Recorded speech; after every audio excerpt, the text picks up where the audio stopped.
အားလုံးပဲမင်္ဂလာညချမ်းလေးပါခင်ဗျာရွှေကဘာ channel မှာပြန်လည်ကြိုဆိုလိုက်ပါတယ်ကျွန်တော်ဒီညတော့စာရေးဆရာနာရမညာရေးသားထားတဲ့အောင်မြတ်တာနဲ့ပုံမှန်မှာဖြစ်အပိုင်း 3ကိုတင်ဆက်ပေးသွားမှာပဲဖြစ်ပါတယ်ခင်ဗျာ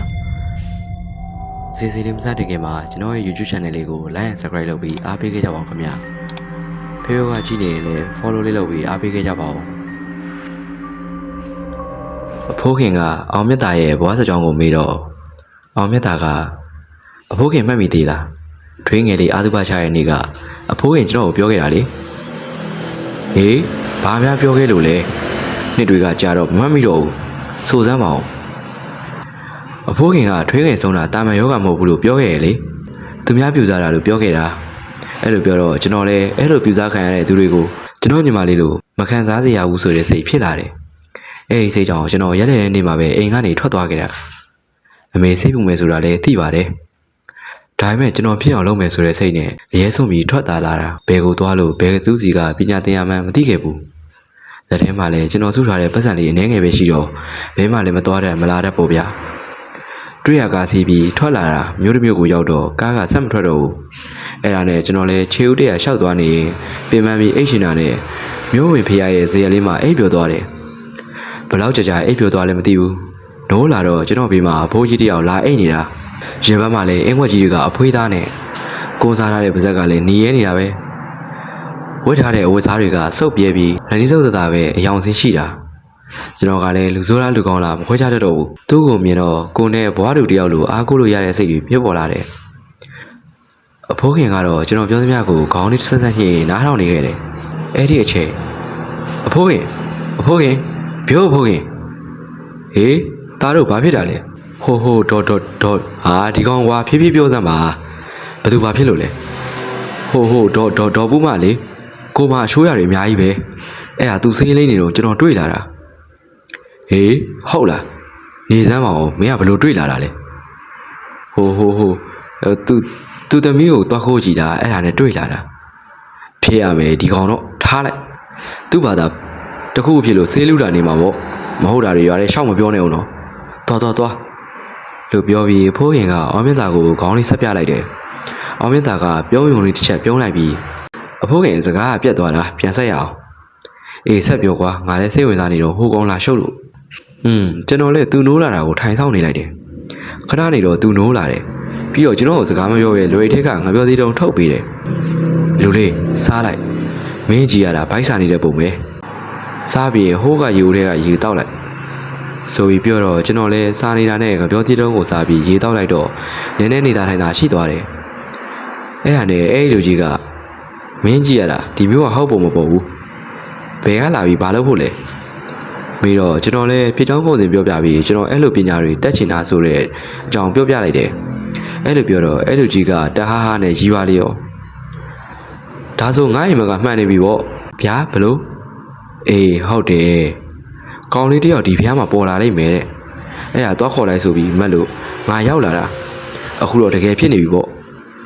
ဗျာဒါဆိုဦးလေးကကျွန်တော်လာမှာကိုကြိုသိနေတာပေါ့အေးဆိုတော့ကွာဒါနဲ့မင်းနာမည်ဘယ်လိုခေါ်လဲအောင်မြတ်တာပါဦးလေးနာမည်ကရော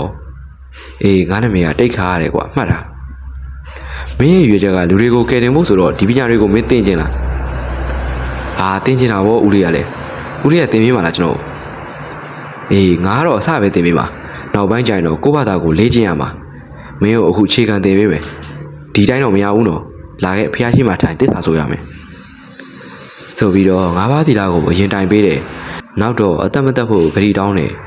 ပြီးရနဲ့လွယ်ထဲကစင်ဆက်ကူ၄000ရွက်သေးသေးလေးကိုထုတ်ပြီးမီးရှို့လိုက်တယ်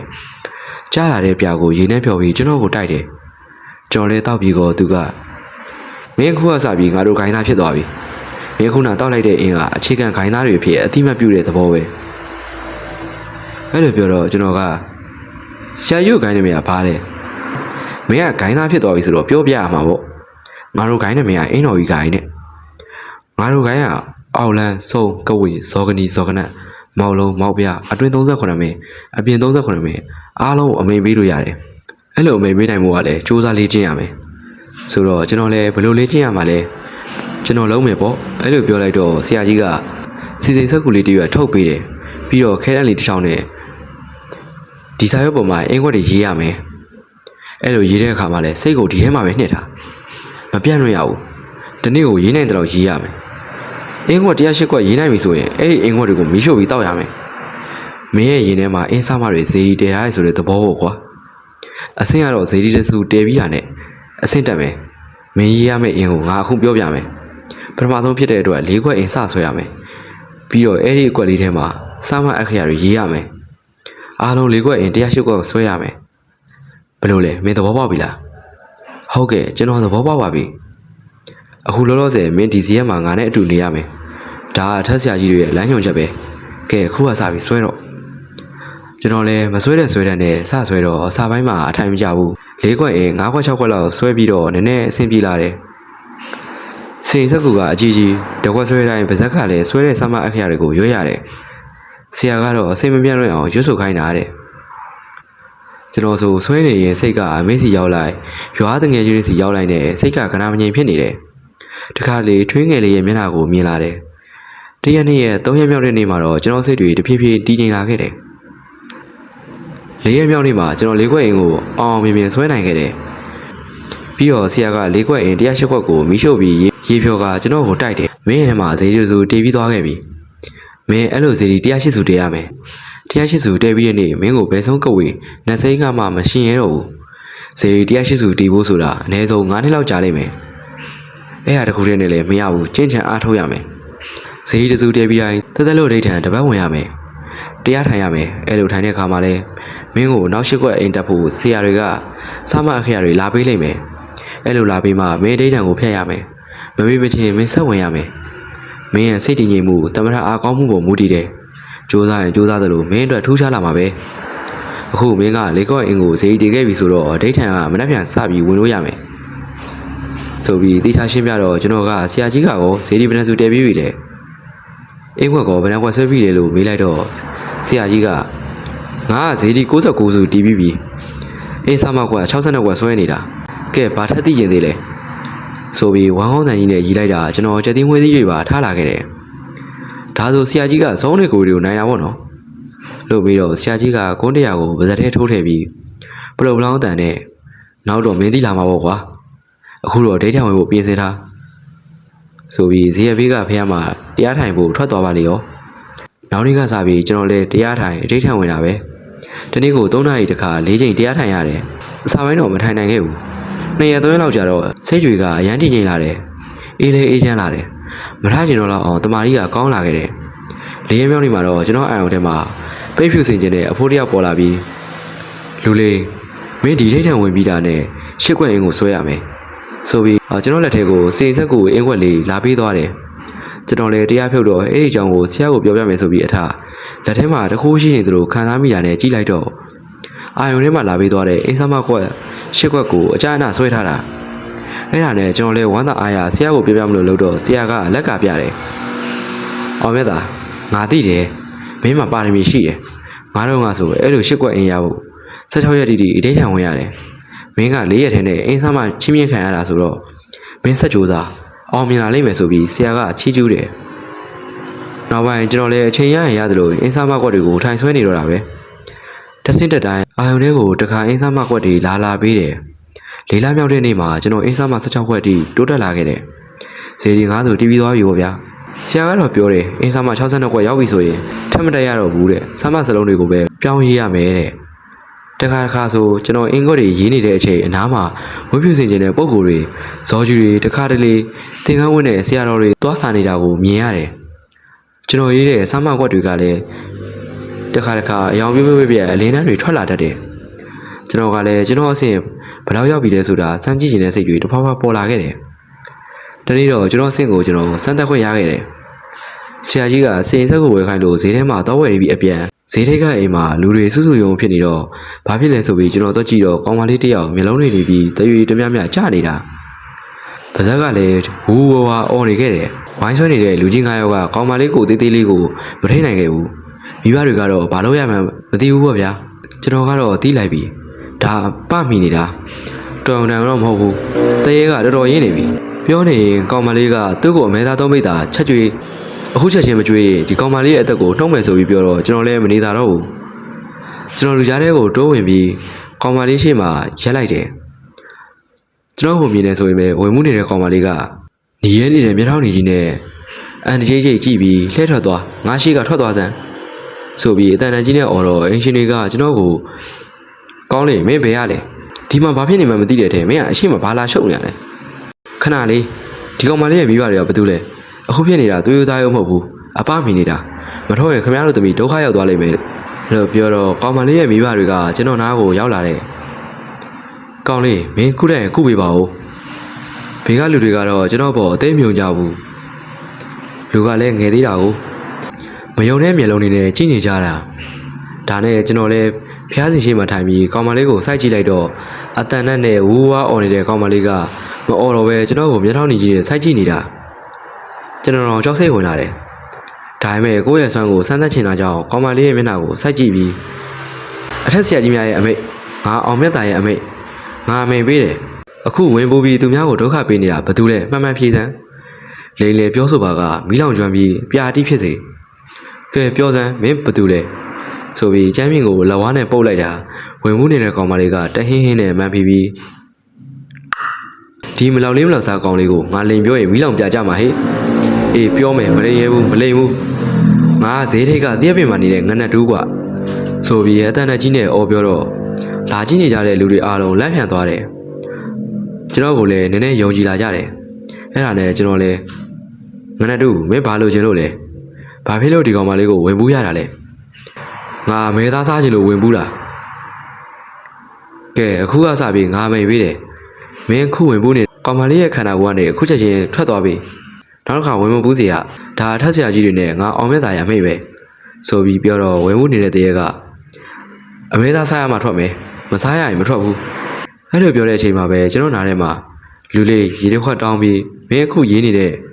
ဆမအခရာ16လုံးကို24កောက်ရုပ်ပြီးအေးရေနဲ့ဖြန့်လိုက်ဆိုပြီးလာပြောတာကိုရှင်းလင်းကြားလိုက်ရတယ်အဲ့ဒါနဲ့ကျွန်တော်လည်းအင်ရှင်တွေစီကရေတစ်ခွက်တောင်းပြီးနားထဲမှာလာပြောတဲ့အတိုင်း24កောက်ရုပ်လိုက်တယ်ပြီးတော့အေးရေကိုလက်နဲ့ဆုပ်ပြီးဝင်ပူးနေတဲ့မင်းကလေးကိုတောက်လိုက်တယ်ဆိုရင်ပဲအာအမလေးပူတယ်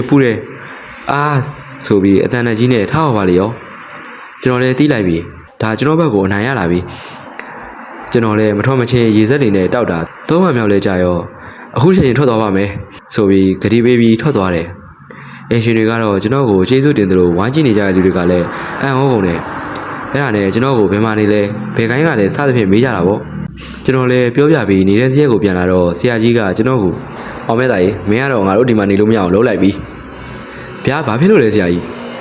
မင်းအပမိနေတဲ့ကောင်မလေးကိုကုပေးခဲ့တယ်မလားဒါကောင်းတဲ့လုပ်ရပဲဒါပေမဲ့မင်းเจ้าကိုလူတွေသိကုန်ပြီ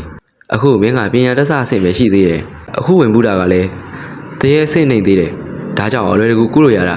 သူ့ထက်ဝိုင်းတဲ့တပတ်ကြီးတွေဆိုမင်းမနိုင်သေးဘူးအဲ့တော့မင်းမညာကိုအရင်ဆုံးတိုးထက်အောင်လေ့ကျင့်ရမယ်ဒီမှာတော့နေလို့မရတော့ဘူးနောက်နေရာပြောင်းဖို့လိုပြီနောက်နေမလားဗျာအာယုံတက်တာနဲ့ငါတို့တခြားနေရာကိုပြောင်းကြရအောင်အစင်းစင်းလုပ်ထားလို့ပြောပြီးဇေယျဘေးကဖေးရမှာအထိတ်တန့်ဝင်ဖို့ထွက်သွားပါလေရောအဲ့ဒါနဲ့ကျွန်တော်လည်းတိတ်စီးစရာရှိတာတိတ်သေးပြီ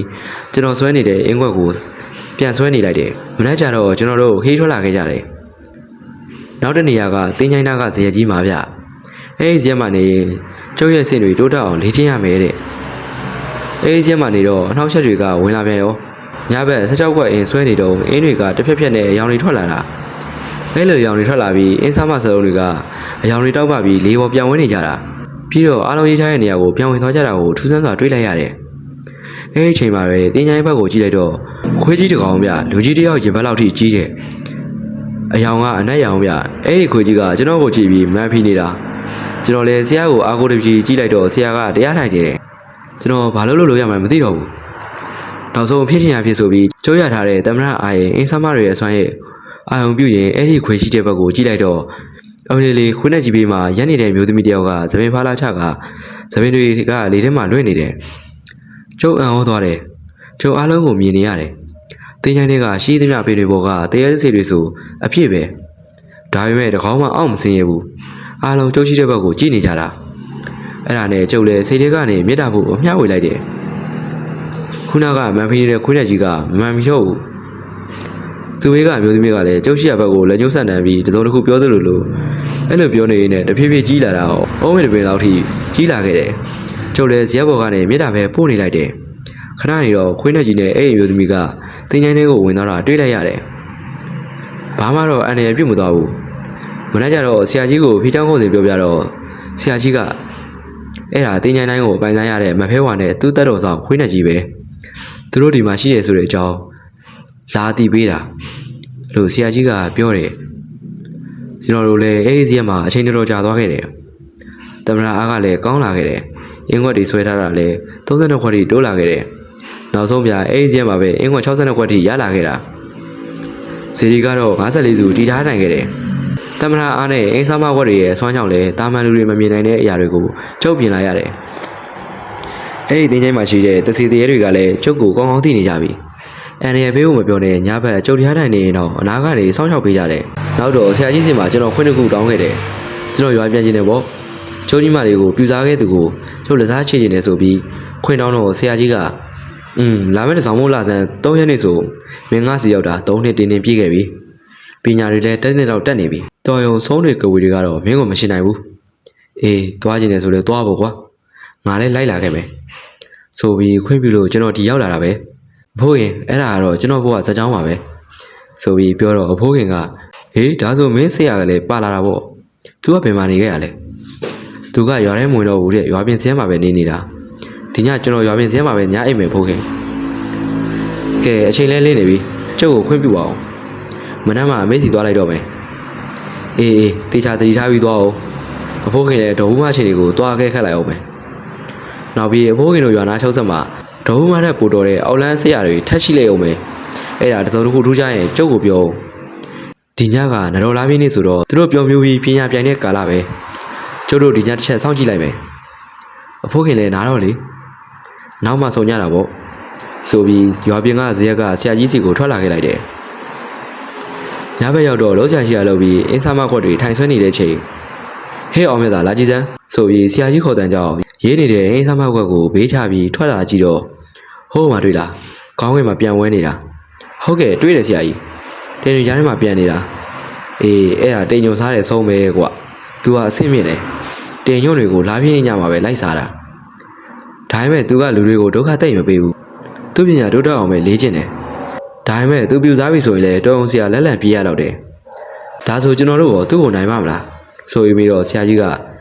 နိုင်ပါတယ်အောင်မြတ်သားရဲ့ငါရင်မဟုတ်ဘူးမင်းအဆင့်နဲ့တော့နိုင်တယ်ငါတို့ကထက်လန်းစင်ကိုကြင်ကြံနေတဲ့သူတွေပဲထဲဆရာကြီးတွေကအမိန့်ချပြီးသားမင်းစူးစမ်းရင်စူးစမ်းတော့အစွမ်းနေရလာမှာပဲကဲအဲ့တော့မနေ့ကျရင်အမေကိုတွားကြရရမယ်လေဆိုပြီးဒေဒီပြီးတော့မှကျွန်တော်လည်းအိတ်လိုက်တယ်မနေ့ကျတော့အမေရှိရာသီလရှင်ကျောင်းကိုတွားတော့အမေတစ်ဖြစ်လေဆရာလေးကကျွန်တော်ကိုတီကြီးလေးနဲ့တဲ့ဩဝါဒတွေပေးခဲ့တယ်အမေကတော့ဒီဘက်မှာအေးချမ်းနေပါပြီတဲ့တကားလေးကလည်းလူသားတွေရဲ့အကျိုးကိုဆက်လက်တည်ဖို့ပါအောင်ဆိုပြီးဆူတောင်းပေးခဲ့တယ်အဲ့ဒါနဲ့ကျုပ်လည်းရှစ်ခိုးပြီးဆရာကြီးစီပြန်လာတော့ဇရက်ထိတ်လေးရောက်ရောဆရာကြီးကမောင်မြတ်သားကြီးငါတို့အတွက်တော့အလုပ်ပေါ်လာပြီဟိုဘက်ရွာမှာလူနာသွားကြည့်ဖို့မင်းအဖိုးခင်လာခေါ်သွားတယ်အဲ့ဒါသွားကြည့်ကြစို့ဆိုတော့ကျွန်တော်လည်းဆရာကြီးနောက်ကနေလိုက်သွားခဲ့တယ်သွားနေဆရာကြီးကဒီတစ်ခေါက်လူနာကအဖိုးခင်ပြောသလိုဆိုပြူစားခံရတာတေးကြနေပြီလူနာကမျက်လုံးထဲကနေသွေးတွေဇက်ချင်းကျနေတာတဲ့ဗျာမျက်လုံးထဲကနေသွေးတွေကျနေတယ်ထူးဆန်းနေတော့ဆရာကြီးအေးဟုတ်တယ်အဲ့ဒါသွေးမြက်ကြီးကျအောင်လှုပ်ထားတာပြူစားထားတာအရန်နာကြီးလို့လှုပ်တယ်ဆိုပုံမှန်ပဲကဲဟိုဘက်ရွာကိုသွားဖို့အဖိုးခင်စောင့်နေပြီမြန်သွားကြစို့ဆိုပြီးရွာလေကအဖိုးခင်ရဲ့အိမ်ဝိုင်းရှိရာကိုထွက်လာခဲ့တယ်ဒါလေးကတော့အောင်မြတ်တာနဲ့ဘုံမမှာဖြစ်အပိုင်းလေးဖြစ်ပါတယ်အပိုင်းကားကိုနောက်နေ့မှဆက်လက်တင်ဆက်ပေးသွားမှာမို့လို့ကျွန်တော်ရဲ့ YouTube channel ကို like and subscribe လုပ်ပြီးအားပေးခဲ့ကြပါဦးခင်ဗျာ